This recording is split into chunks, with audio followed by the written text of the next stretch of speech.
Danny Zelisko we're talking to today about a book, read the book, good book, especially if you want to learn a thing or two about concert promoting and in the world of rock and pop music. All Access Occupation Concert Promoter Danny Zelisko with Danny Zelisko Presents.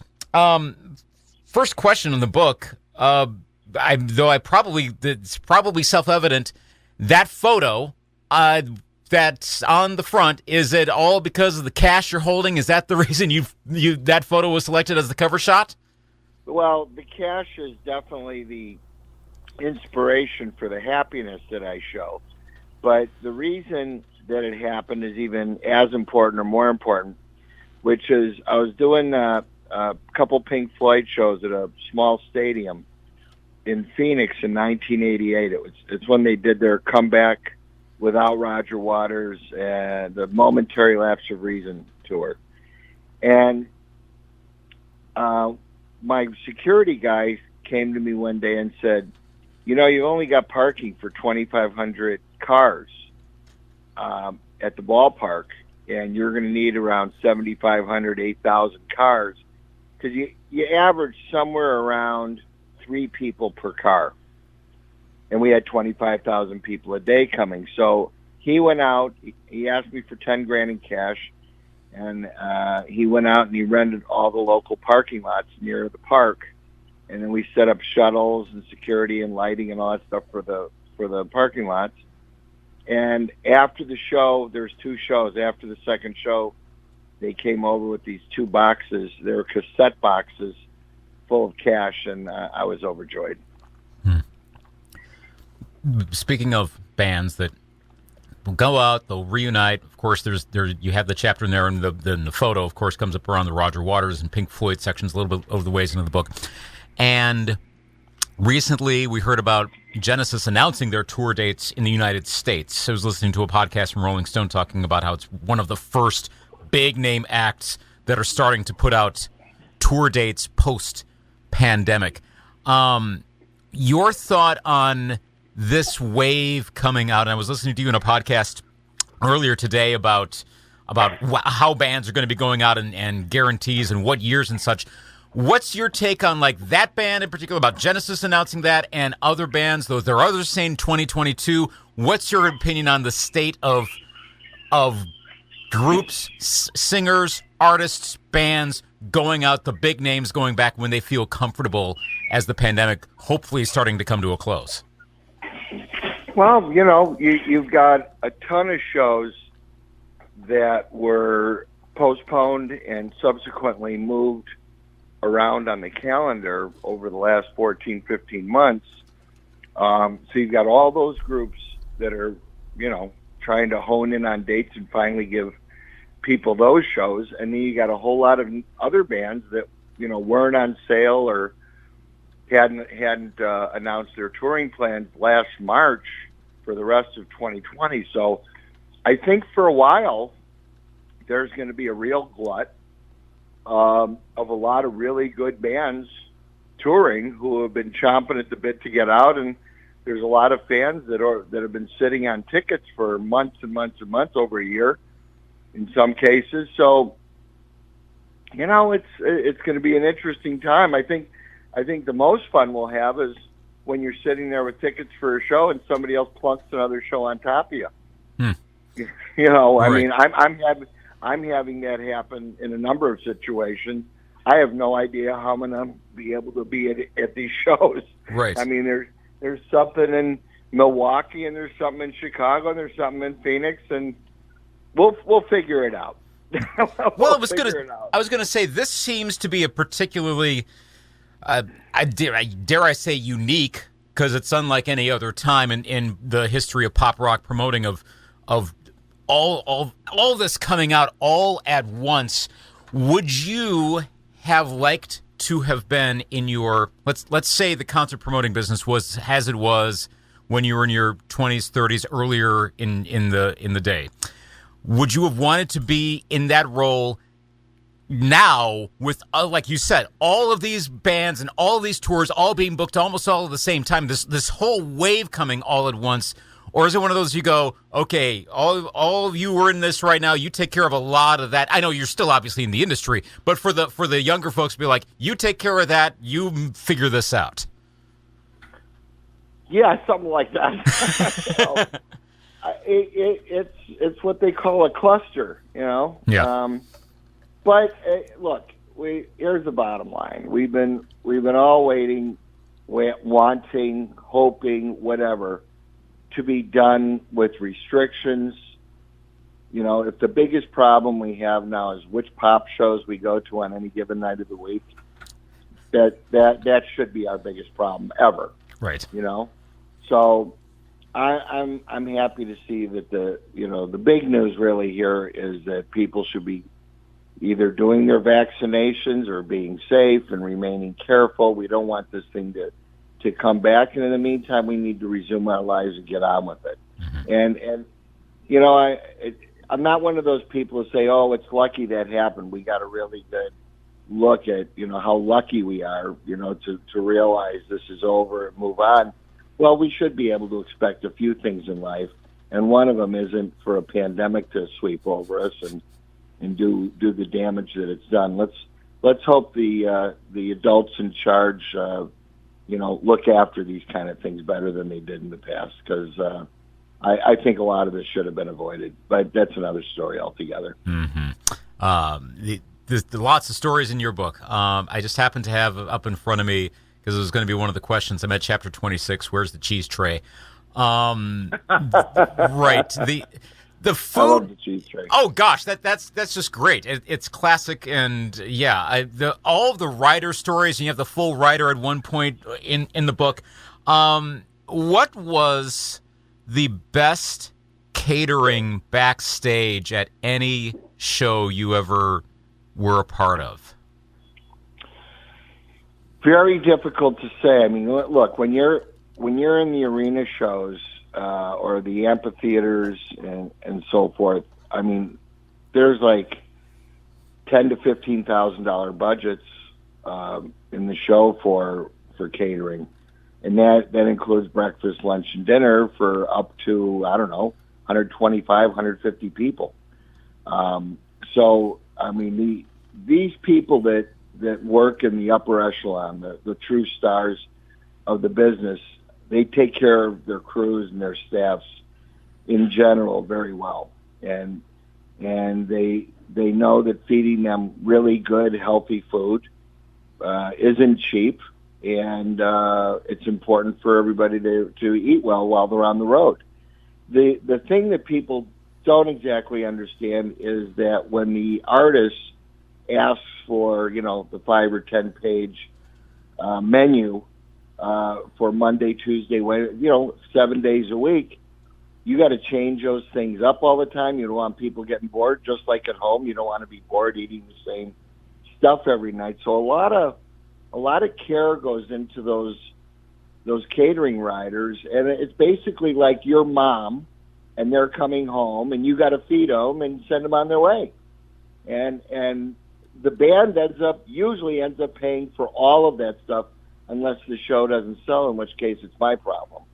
Mm-hmm. So it's one of those kind of things where you want to make sure the show does well, because you want to pay for all the bills it takes to pay for the show, including the rider and the catering and all that stuff. But if it shows up and you don't see a lot of people in the show, speak kindly of me after I'm gone, will you? There are a lot of situations you would find yourself in the book, and suddenly you got to bail out a situation here or go take care of this here. Of course, the great story with Mike Tyson and Whitney Houston. There's that. I mean, the stories galore, and we won't go back into them because I want people to actually read the book and read them there. But suffice to say, a lot of times you find yourself actually having to be on stage. When you're in the highest pressure situations, whether that was going on stage to talk to the crowd to explain something, or you have to go up to someone who is very significant and or is going to explode depending on what happens. What you describe actually doing that. What are you feeling at those highest pressure moments, to what we think are high pressure moments? Do you get in like a zone? Do you feel what the nerve level? What is that like when you're at the most important part? Because everything relies on you to take care of that situation. Well, are you talking about that Andrew Dice Clay thing? Well, there's that one too. Yeah, and maybe it depends, artist to artist or situation to situation. Yeah. I know where you're going with that. It's pretty simple. Like when you're in one of those moments and you're in the center of it with the manager or an artist or an audience or the act, whatever. Things just kind of have a way of taking on their own energy and their own life, and you just have to respond to it. You have to be honest with it. You have to be real about it. You have to be totally realistic and rational. And like in one case, I did a show with Andrew Dice Clay and Bill Maher, and Andrew said he would open for Bill because Bill wanted the headline. I said, Dice, that's not a good idea because he's so raucous, and this is, I don't know, 20, 25 years ago, whatever it was. And Andrew did a great show, and the people didn't want him to leave, so they kept chanting his name all the way till the time that Bill Maher got on stage, and they chanted him right off the stage, Dice, Dice, Dice. And he left, he was leaving, and I had to go run out and stop him in the car and go, where are you going? What are you doing? So I had to get him back on stage, but it required me going and yelling at the audience, look, if you don't want to see Bill Maher, do us all a favor and leave now, but the majority of the people want to see him here. So if you're just only about Dice and you don't want to hear this guy, get out of here. And it's basically the vibe. I said it a little bit nicer than that, but bottom line is the message was the same, which is, we're trying to do a show here and knock it off. You never want to be in a position to have to talk down to an audience like that. But on that particular night, they had it coming. It was like they were bad kids who broke curfew or something. It was just weird. But that stuff happens. Another time, Carlos Santana was yelling at me because it was raining outside, and I look at him. I go, I can do a lot of stuff, but the rain, that's above my pay grade. What do you want from me? Come on. And then it stopped. It was beautiful. He goes, see? All you had to do is talk about it. Nice. If you had been able to read music, how different is your life going back with Frank Zappa, that moment? Well, it kind of changed everything for me because it definitely made me perish the idea of ever doing any kind of performing or anything like that. That just really cemented it shut. When you have an opportunity to be in a band just because they like you and all you have to do is be good at it, well, that isn't enough. Plus, you have to read music, and I wasn't able to do that, so I didn't get my shot at that. But that's what made me end up doing this. So I don't know. I guess it was a win-win.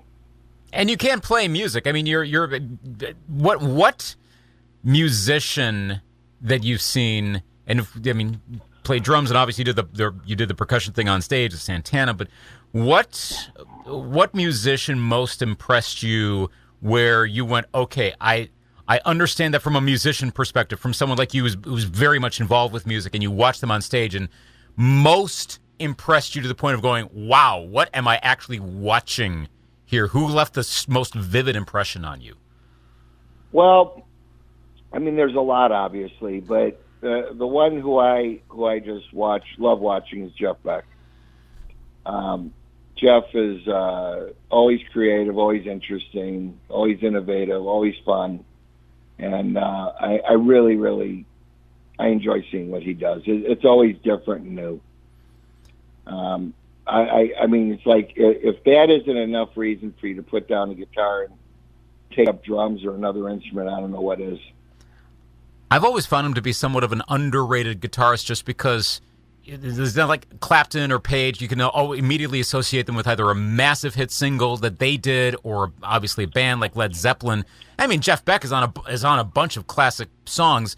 But even I've been following pop rock music pretty much my whole life. I had to watch that documentary on him a couple years ago, or was it last year during the pandemic, to really realize it. And I came out of that going, my gosh, I didn't know. I knew who Jeff Beck was, but I didn't know. And you really have to watch what he does. I see where you're coming from in that he's an incredible, just mind-blowing guitarist.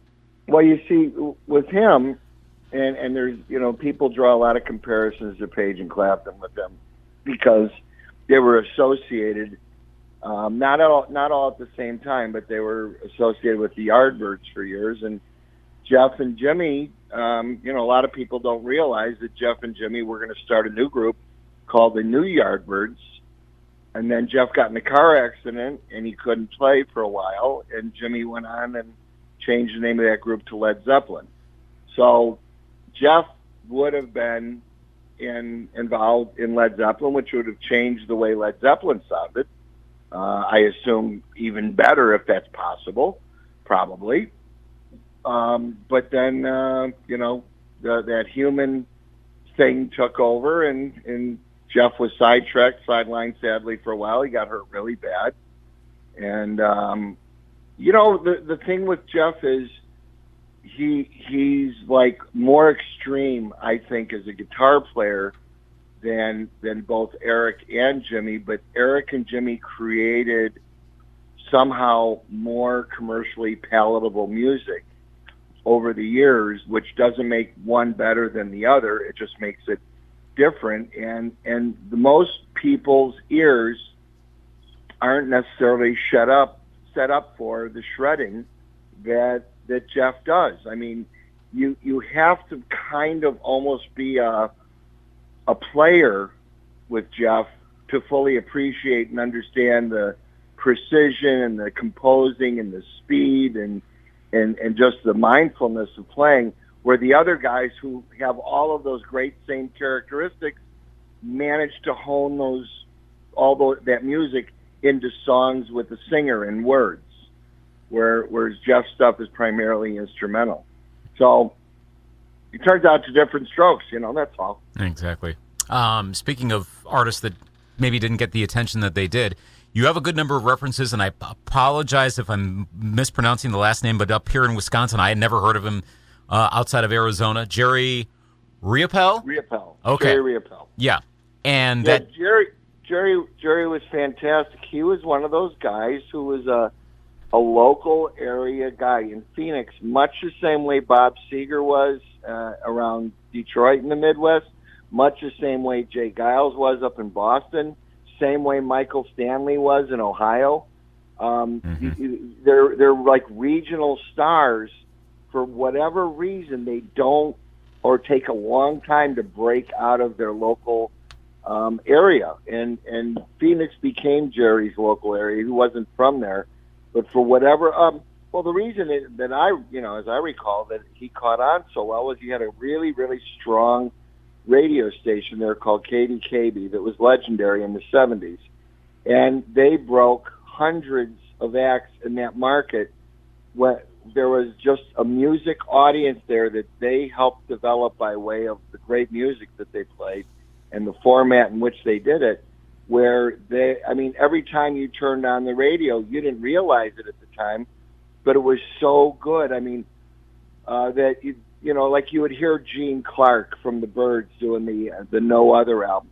You'd hear Sop with Camel. You'd hear The Move and the Electric Light Orchestra. Then you'd have Roy Wood albums. So they would play all the stars from all these great bands when they had solo efforts, unlike today. I mean, Stevie Nicks puts out a brand new solo album and nobody plays it. It's because radio has been, completely taken over by corporate and big business because they're such valuable properties, but they don't adhere at all to what they're supposed to do in their respective markets, especially when they own more than one station. They play the same crap on most of the stations. Not everyone, mind you, but a lot of them. And as long as we don't have radio stations out there promoting new bands or even old bands that haven't been heard a lot, and everything in between, what you're going to do is you're going to run out of new music to play, and you're going to end up with those same old songs playing over and over again, and nobody's going to get through. Mm-hmm. So it's a complicated process, and I know there's so much money at stake, so people research to death and all that. But I mean, if I hear My Best Friend's Girl by the Cars again, I might explode. It gets, you know what I mean? Yep. Great song. But I mean, More Than a Feeling. Do I need to really hear that again? I mean, they're great songs. Play it before a concert as warm-up music. That's a nice time to hear that, and Freebird and all these overplayed songs, because there's so many other songs out there people are dying to hear, and they don't even know it half the time. Yeah. What other acts do you think could, whether you worked with them or just knew about them, what other acts you think could have been big nationally and for whatever reason just didn't get there? Well, it's not even that. I mean, take Wilco. Mm-hmm. What a great band Wilco is. I don't know if you've ever seen them or not. They're great live. They get very, very little airplay anywhere, yet they have a very large and loyal following. But think how big they would be if they got played on the radio. Yeah. I mean, I'm not saying, and I've been in so many of these conversations with radio programmers and program directors and music directors and all that stuff, and it all comes down to research and recognizability. But that's not what radio's supposed to be there for. Radio's supposed to keep you up to date and hip and, news-wise, music-wise, everything. And I don't know. The news is old. So is the music. Not everywhere, though. I'm going to always say that, not everywhere. There's a lot of really good people out there. I'm just saying as a whole, I think to keep the music business healthy, you need to keep pumping in, new sounds and mixing them with other sounds that people have missed over the years. There's so much great music out there that we're not hearing.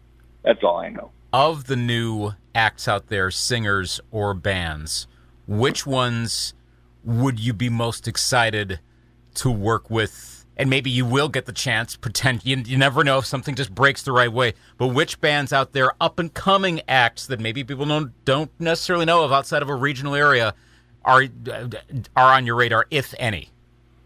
Well, I'll just mention one that I've become really good friends with recently and really nice people. It's a 3-piece rock band from Phoenix called the Black Moods. Mm-hmm. They've got a brand new album they're just dropping right now, and I mean it's not like what you would call the punishing hard rock of like a lot of bands are doing. It's not speed metal or anything like that, but it's just, I would say it's heavier than a Greta Van Fleet without the Zeppelin type of analogies or Zepp posturing, which I enjoy, by the way. I think they're fantastic. Mm-hmm. But the Black Moods are a young, not terribly young. These guys are probably in their mid-30s, early 30s. Great rock band from Phoenix. Check them out. Do you think Phoenix ever had or has a particular music sound / scene? Sort of. There's groups like Roger Klein and the Zubia Brothers, Pistoleros, Gin Blossoms. I guess there's kind of a dusty cowboy kind of L.A. folk rock music scene, sort of a thing that's been there over the years. And then you also had Alice and the Tubes for the more exciting rock side of it. I don't know that there's ever a Phoenix sound per se, but Phoenix turned into a really, really good music market over the years, and I was really happy to have what part in it that I had. What made Bill Graham ultimately, if you could distill Bill Graham, what made him as special as he was? Well, he was at the outset of a new business and a new phenomenon, which was gathering people who didn't know each other together for concerts to experience different types of music. I mean, he was like a mad scientist. He would experiment with different types and genres of music, opening for other bands. Roland Kirk, the great sax player with Led Zeppelin. I mean, I would have loved to have been at that one. That was a real famous Fillmore poster as well. But he was really great at, him and his staff were great at mixing up different types of musical styles. But the fact is in the 60s and 70s, when all of this great product, great albums, great musicians coming around from all over the world, as they did all that, everybody in that age group was just so hungry and thirsty for more. It wasn't about, oh, I don't like that, it's jazz. Oh, I don't like that, it's folk. Everything was just considered good. You didn't have radio stations breaking things down into a format so that, you know, every hour, every day was either pop songs or guitar songs or comedy or whatever. What is the biggest thing a music fan that maybe doesn't know the ins and outs of concert promoting, what's the biggest thing that they can learn from reading this book? Well, there's a bunch of things all wrapped into one, I think. Pay attention, you know, always be inquisitive, on the lookout for new things. You just never know. I mean, it could be a stock tip, it could be a rock band, it could be anything. But it pays to be on top of stuff and keep your mind open to new things that you might be able to get involved in, you know, in some way, you know, some fashion. And you can, you know, help yourself a lot by just being in the right time or putting yourself in the right time in the right place and around interesting people. And, you know, there's a reason why you get 2 ears and 1 mouth. Listen more than you talk, and you might learn something. I know that I was shushed any number of times enough until I realized, you know what, they're right. I should just shut up. I'm an idiot. I'm gonna learn something from the masters that I'm hanging around here. I got to spend a lot of good time over my years with a lot of really smart, influential people that I didn't know all that about them at the time. I just knew that I liked them, and you can learn a lot from people that you're not going to find out from school books. You know, not that I'm saying anything bad about school or school books. It's just that there's more to it once you get your ABCs down when it comes to getting into business. And the bottom line for the whole thing, really, what I'm getting around to is if there is something that you like, learn more about those things that you like and examine what are the entry levels of getting into something that you'd like, that you could see yourself participating in beyond just a passing fancy or a hobby. And you can find yourself in the thick of whatever you want, but you got to stay with it. Mm-hmm. Got to stay with it.